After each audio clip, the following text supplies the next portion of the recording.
Welcome to today's Explainer, where we are jumping straight into the fascinating, chaotic, and heavily tactical civil war that completely tore the unstable SMP server apart. If I had to give you the 20-second rundown of this entire conflict, it goes like this. A newly crowned king opens his borders, thousands of new players pour in, the server's food supply collapses, and the old guard rebels creating a breakaway faction to take the kingdom back by sheer force. It is a stunning escalation from a digital utopia right into all-out tactical warfare. So, what actually happens when a virtual utopia runs out of food? That's the core dilemma here, setting the stage for a war where both sides genuinely believe they were 100% in the right. Imagine building a prosperous world only to watch it absolutely crumble because the infrastructure just cannot support the booming population. When King Parrot took the crown, he envisioned a kingdom with room for everybody. But, as we'll see, that vision slammed headfirst into a wall of brutal reality. Let's impartially break down the two opposing ideologies we're dealing with. On side A, you've got King Parrot. He advocates for open borders and mercy, fully believing the server should be a sanctuary for all these new players. Then, on side B, we have the parrotxd faction, led by General Saparata. They represent the server's veterans. Their argument? Infinite compassion just leads to finite resources running dry. They watched their farms fail and banditry skyrocket, and they decided that closing the borders was literally the only way to survive. And man, this war escalated ridiculously fast. This timeline brilliantly illustrates the sheer speed of the campaign.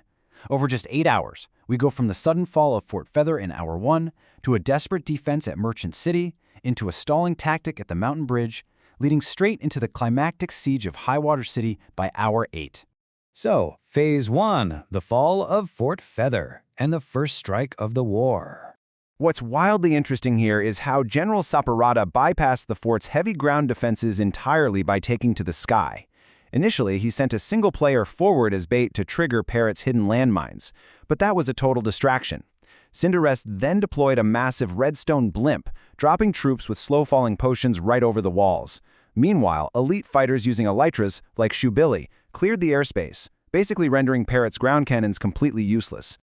With that massive blimp directly overhead and his untrained army breaking ranks, Parrot had to make a split-second call. Outmaneuvered, he barely managed to save a fraction of his forces by executing a full-scale retreat through a hidden escape tunnel right in the back of the fort's storage room. It was a crushing opening defeat, forcing the king to fall way back to a trading hub known as Merchant City. Which brings us to Phase 2, the Merchant City Bluff, where the tide actually starts to turn. Knowing parrotxd would rely on their devastating blimp again, Parrot pulls off an incredibly high-stakes psychological bluff. His vanguard literally lines the gates with white flags, opening the front doors and pretending to surrender. They mock Saparata, daring him to bring his blimp into the city center to accept their submission.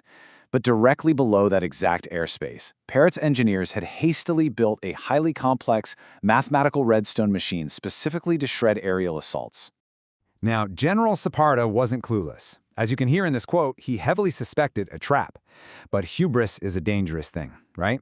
His absolute confidence in his superior army led him to push forward anyway. The exact moment that parrotxd blimps reached the center of the city, Parrot activated the trap. It rained destruction upward, totally neutralizing the aerial threat and allowing Parrot's ground troops to ambush the invaders. It was a massive, desperately needed victory for the king. But the celebration really didn't last. In the aftermath, Parrot's forces capture a parrotxd soldier attempting an assassination. Through a pretty intense interrogation down in the prison, they extract a terrifying piece of intel.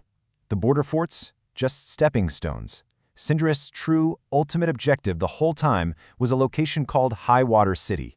That kicks off Phase 3, the race for high water, the ultimate prize of the server. The stakes of this entire war really come down to this one figure: 80%. Highwater City single-handedly produces 80% of the kingdom's entire food supply. In a conflict sparked by starvation and resource scarcity, whoever controls Highwater literally controls the server. It was an absolute, non-negotiable must-win for both armies.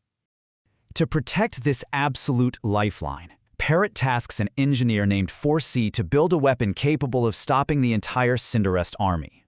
The catch?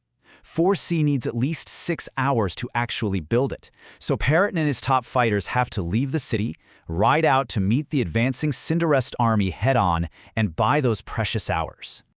This need for time forces one of the most desperate tactical maneuvers we see in this war. Parrot intercepts Saporada at a narrow mountain bridge, a classic geographical choke point.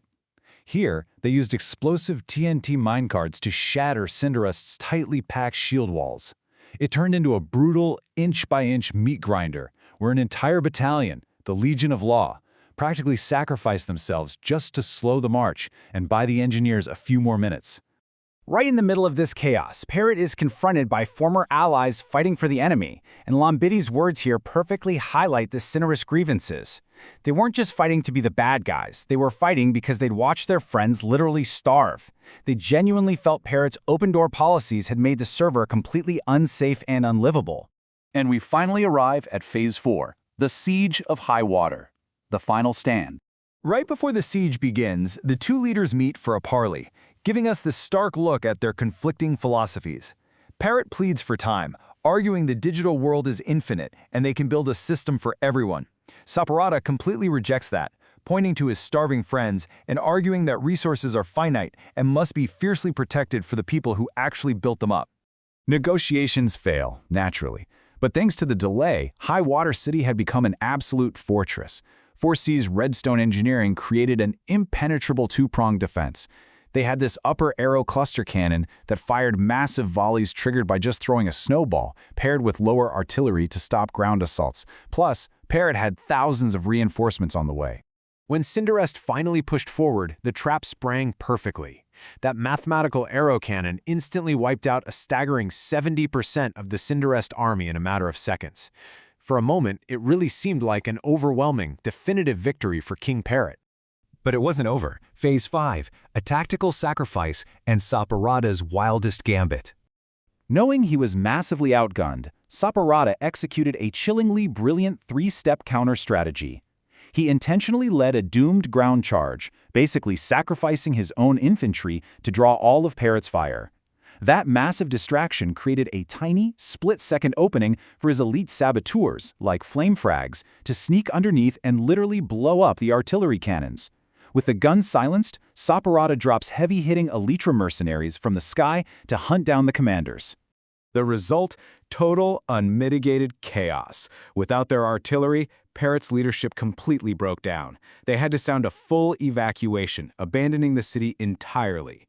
Against all odds, High Water City, and with it, 80% of the server's food supply, fell into the hands of Cinderust. We close out the actual combat with General Saporada's victory speech. He masterfully frames his conquest not as villainy, but as a necessary reset. He argues that Parrot's version of mercy was actually cruel, inviting thousands to starve in a broken system. Saporada declares that from now on, the world will be built only for those who deserve it. Which wraps up today's explainer, but it leaves us with a massive, highly provocative question. With the primary food supply captured and his army routed, can King Parrot's vision of an open, welcoming world possibly survive? Or will the harsh, finite realities of survival dictate the future of the unstable SMP? It's incredible how virtual worlds can so perfectly mirror very real sociological dilemmas. Thank you for joining me to break down this amazing conflict, and definitely keep questioning how the systems around you are built.